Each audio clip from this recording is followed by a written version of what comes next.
At some point, if you're the Pittsburgh Steelers, you have to consider some serious change. And at this point, that change is not just one person or one position or one coach.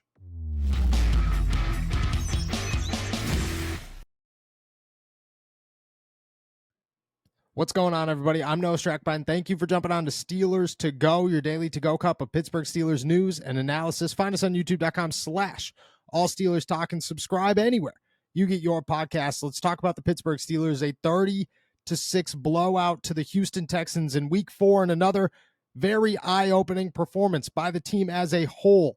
On defense, the run, non-existent. At this point, you have no idea why the Pittsburgh Steelers are unable to stop the run game against opposing teams, but they just can't do it.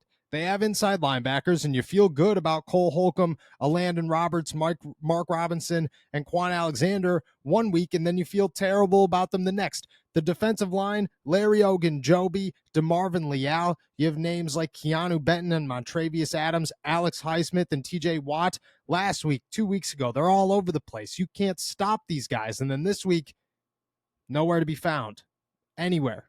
Even TJ Watt acknowledged that he had a terrible game and that he's going to put this on his shoulders. The cornerbacks, they step up big in some crucial moments, but overall, if you're going to classify these guys as good or bad, you're leaning more heavily towards the bad side.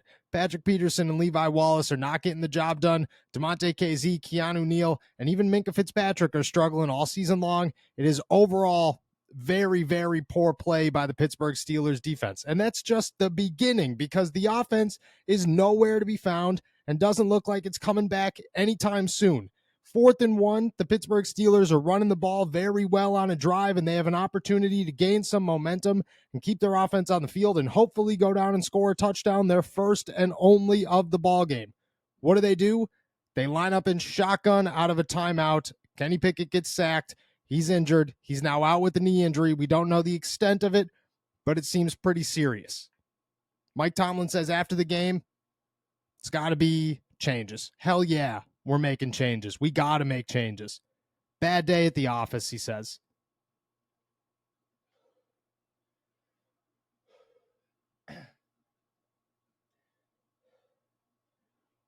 Well, you got to ask what those changes are.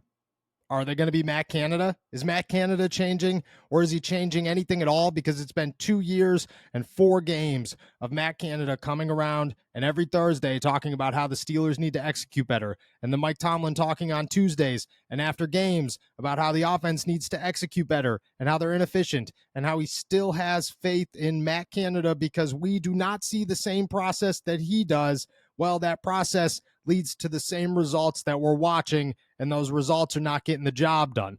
But I expect on Tuesday for Tomlin to once again walk into the press conference room, go up to the podium, and defend his offensive coordinator. Is Canada a decision that you change? Is that one of your changes? Is it Kenny Pickett? Do you test out Mitch Trubisky again and say, hey, we need to do something because this kid is not it? He's thrown 11 touchdowns and 13 interceptions as a Pittsburgh Steeler, and people say, oh, well, his play calling is terrible, his offensive line is horrible. Those are not wrong excuses. They're right. You're not lying. He does have an awful play caller, and his offensive line is terrible, and the guys catching the football are very hit or miss. Even George Pickens, he's got a tight end who we expected to be way better than he is right now, but he's not. But still, Kenny Pickett looks like a guy who this game is moving way too fast for, where he cannot slow it down enough to make crucial decisions, where he's leaving the pocket way too early. And when he does leave the pocket, he doesn't have the awareness to realize where the rush is coming from so he could go to the other side. Kenny Pickett looks rattled at all times on a football field, and he's 25 years old. You can't continue to wait for this guy to develop and to have everything slow down for him, because at some point you're going to risk, we waited too long, this guy isn't it, now we don't have any other options. Is Kenny Pickett a guy that's part of this change? Truthfully, I don't expect any change at all. I don't think the Pittsburgh Steelers are going to walk into this week and make any drastic changes. I think on Tuesday, Mike Tomlin is going to come up with an excuse or two about everything's going to be pretty much the same. They're just going to try to execute better. a timeline that we've been through many, many times before. But I'll say this. At this point, it falls onto every single category, and every single category should be considered for change. There is not a part of the Pittsburgh Steelers, Mike Tomlin included, and I am not a fire Mike Tomlin guy, and I'm not even a Mike Tomlin critic. Like I said it once last week, people lost their minds about it, and I immediately acknowledged I was the only one who had the same thoughts as Stephen Thompson, my co-host. Besides that, I've defended this guy through and through and will continue to. I think he deserves a job in the NFL, but I think he's got a very hard time making changes, making adjustments, and giving up on guys that he needs to give up on. And sometimes that's going to come back to bite him in the butt. And in this instance, he needs to really, really break the mold and change his ways and adapt, because that's what the NFL is. Adapt and survive. Mike Tomlin is not doing any of that. I think you have to put some blame on him. I don't know where Matt Canada sits in the eyes of Omar Khan and Art Rooney.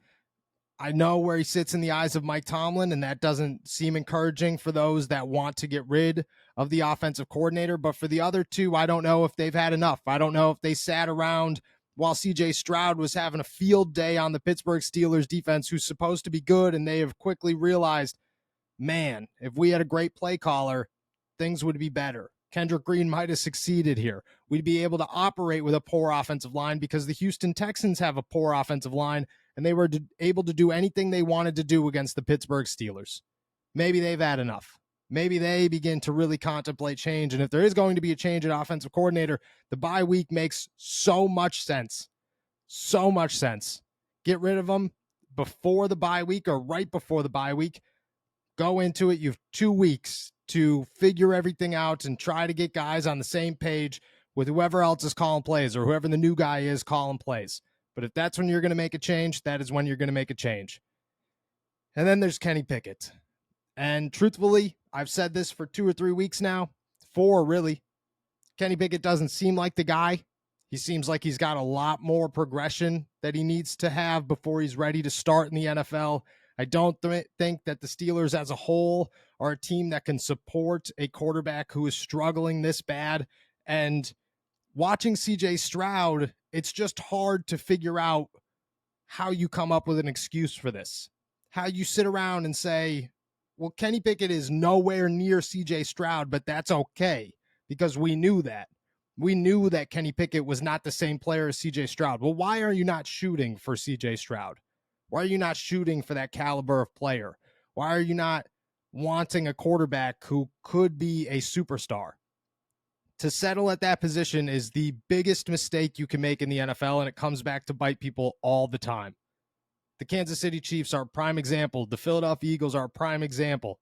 The Houston Texans are going to be a prime example of why this continuously works, why you need a superstar quarterback if you could get your hands on one, and why you should not settle for a guy who is not it and who is not going to become it.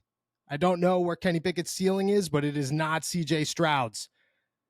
And I think it was very apparent today that it's time to possibly think about where you want the end game to be at your quarterback position and whether or not you want that to be Kenny Pickett or not.